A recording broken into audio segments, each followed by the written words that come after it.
প্রিয় ছাত্রছাত্রীরা, নতুন আরেকটি প্রবন্ধ রচনা নিয়ে চলে এলাম। বাংলা নাট্যমঞ্চের প্রবাদ প্রতিম পুরুষ বাদল সরকার, যার শতবর্ষ শ্রদ্ধাঞ্জলি জানানো হচ্ছে। এই প্রশ্নটা মোস্ট ইম্পর্টেন্ট একটা প্রশ্ন, ভালো করে একটু দেখে যাও। আশা করি এই প্রশ্নটা ভালো করে করে গেলে যদি পরীক্ষায় আসে লিখে আসতে পারবে। দেখো,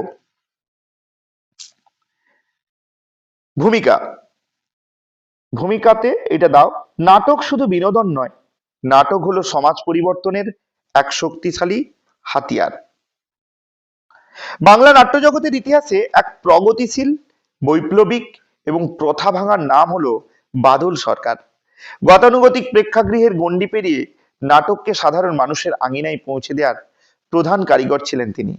এবছর এই মহান নাট্যকারের জন্ম শতবর্ষ। বাঙালির মনন ও মেধা বিকাশে তার অবদান অনস্বীকার্য। জন্ম ও পরিচয়। বাদল সরকারের জন্ম 1925 খ্রিস্টাব্দের 15ই জুলাই কলকাতায়। তার প্রকৃত নাম ছিল সুধীন্দ্রনাথ সরকার। তার পিতার নাম ছিল মহেন্দ্রলাল সরকার। এক মধ্যবিত্ত শিক্ষিত পরিবারের শৃঙ্খলা ও সংস্কৃতিবোধ তার আজীবনের পাথেয় ছিল। শিক্ষাজীবন ও বৈচিত্র্যময় পেশা। তার শিক্ষাজীবন শুরু হয়েছিল কলকাতাতেই। তিনি বিজ্ঞানের স্নাতক ডিগ্রি লাভ করেন এবং পরবর্তীকালে একজন সফল প্রকৌশলী সিভিল ইঞ্জিনিয়ার হিসেবে নিজেকে প্রতিষ্ঠিত করেন।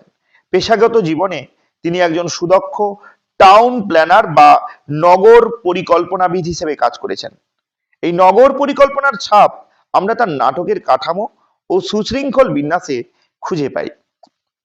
নাট্যগোষ্ঠী ও থার্ড থিয়েটার পয়েন্ট।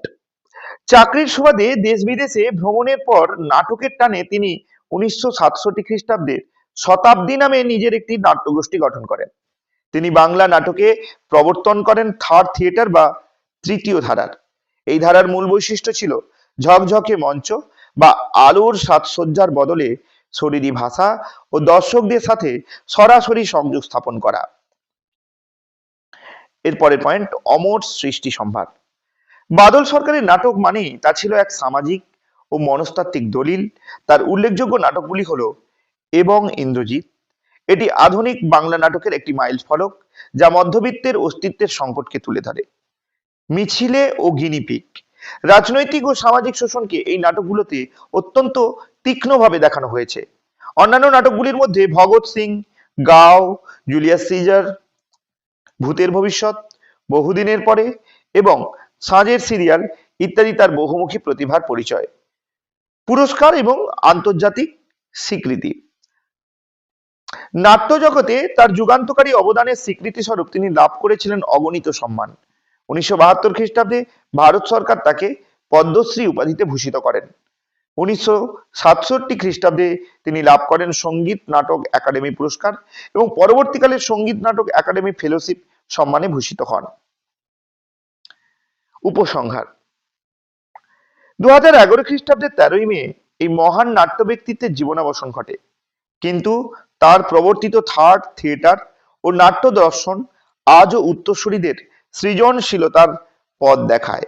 ভারতবর্ষে দাঁড়িয়েও ভুল বললাম, শতবর্ষে দাঁড়িয়েও বাদল সরকারের প্রাসঙ্গিকতা ফুরিয়ে যায়নি।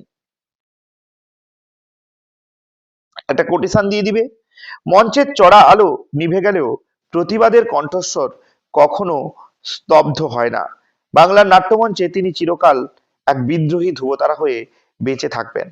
তো এই গেল বাদল সরকারের প্রবন্ধ। তোমাদের কাছে হিন্টস দেওয়া থাকবে, কিন্তু এটা পড়ে গেলে অনেক কিছু তোমার তথ্য জানা থাকবে। এটা ভালো করে দেখো, বারবার এটা শোনো, ভিডিওটা দেখো, তাহলে ওখানে কিন্তু লিখে আসতে পারবে। আজকের মতো তাহলে ভিডিওটা এই পর্যন্ত। ভিডিওটি যদি ভালো লাগে অবশ্যই লাইক, শেয়ার, কমেন্ট এবং সাবস্ক্রাইব করতে ভুলবে না।